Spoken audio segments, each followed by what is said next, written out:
E hoje é dia 10 de novembro de 2025 e o Bitcoin está cotado a 105.700 dólares. Hoje eu vou sacar mais 100 mil satoshis para minha carteira de 10 anos. Eu gastei em torno de 103 dólares para fazer a compra desses Bitcoins na Binance e transferir para a Strike. Eu vou clicar aqui em receber, ele vai gerar um QR Code e você pode ver aqui na tela da Strike que eu tenho um total de 100.150 satoshis.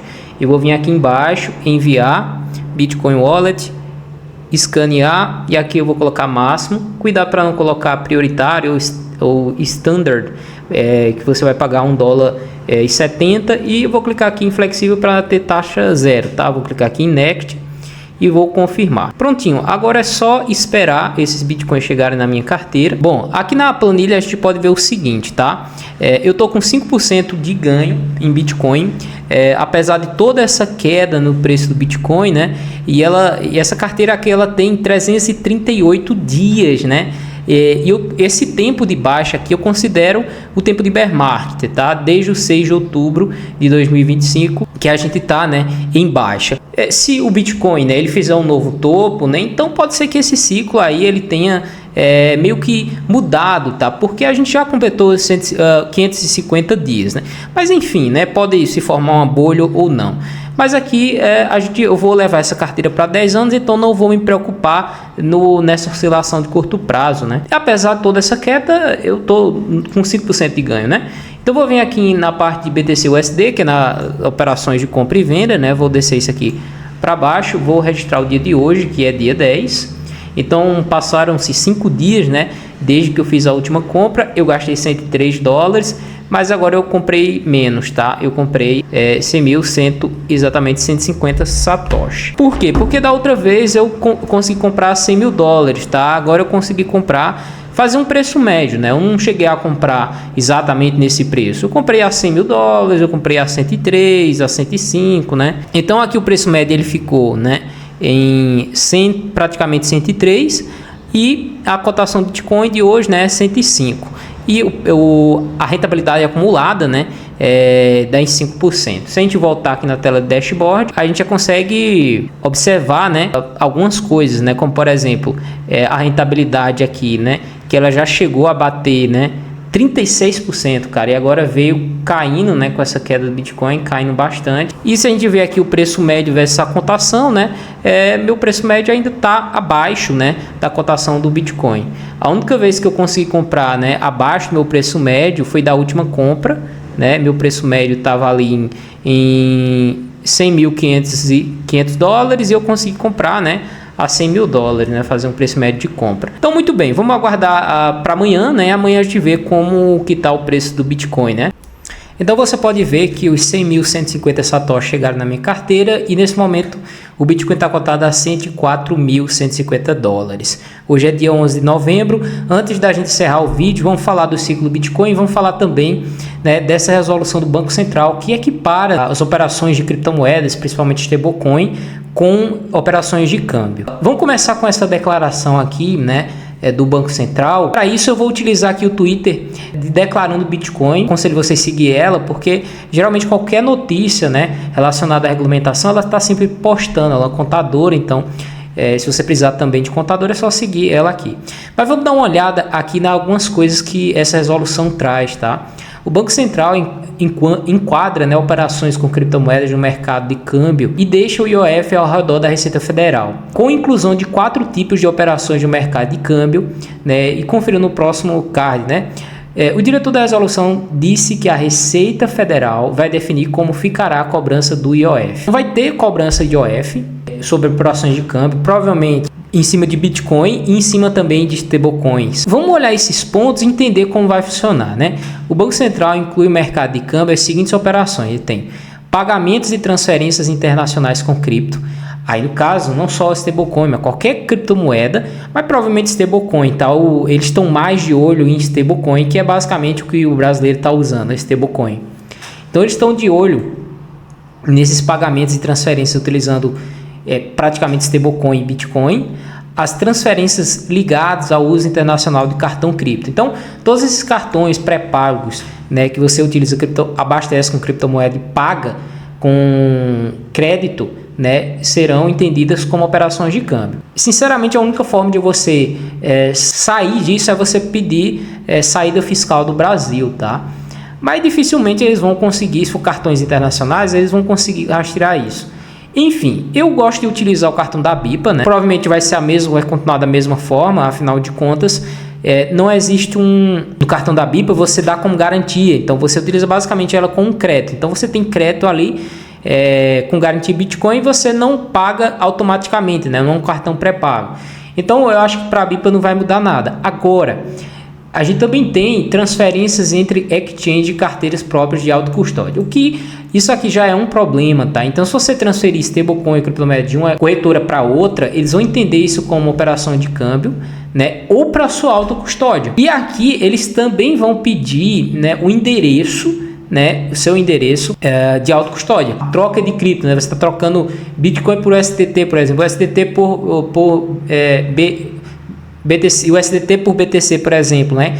Então sim, né, eles vão enquadrar tudo isso a operações de câmbio, né? O passo seguinte, né, depende da Receita Federal, que vai definir como será a cobrança de IOF. Então, ficar fazendo operações em corretoras fora do Brasil. Imagina você fazer várias trocas entre criptomoedas, muitas vezes você não tem nem lucro, nem tanto lucro ali, mas você tem que tá reportando esse tipo de coisa aqui à Receita Federal ou por exemplo, a própria corretora. A corretora brasileira vai ser obrigada, né, a repassar essas informações para o Banco Central, a Receita Federal, enfim.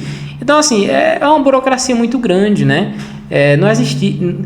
E eu fiz outra postagem, eu vou até mostrar para vocês, depois que a gente falar um pouquinho mais para frente, mas vamos falar dos problemas que eu acho que está fazendo o Bitcoin cair de preço, tá?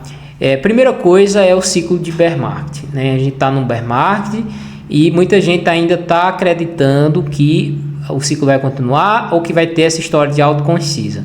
Eu acho que isso daqui vai atrapalhar demanda por altcoins. Eu acho que a demanda por Bitcoin internacional ela vai continuar, mas a demanda por altcoins eu acho que ela vai cair muito. Então quem tá com altcoin nesse momento, tome cuidado, porque agora acho que a liquidez vai ser muito baixa mesmo. Para você comprar, talvez não tenha dificuldade. Agora, para vender, eu acho que vai ter dificuldade, tá?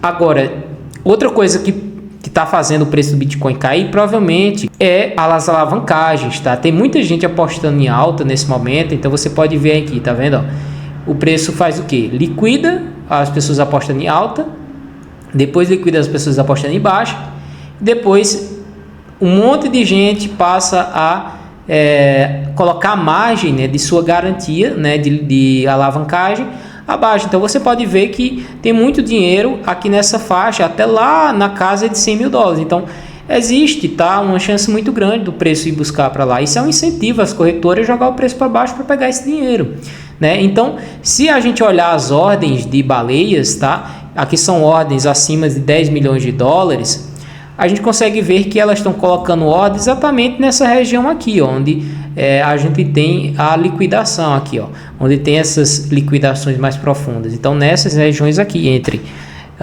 99 mil, essa faixa aqui, 99 mil dólares e 100 mil dólares. Então, a chance é grande do preço revisitar essas regiões aqui, tá? E quem sabe até cair abaixo aqui dos 99, buscar os 98 aqui, quem sabe.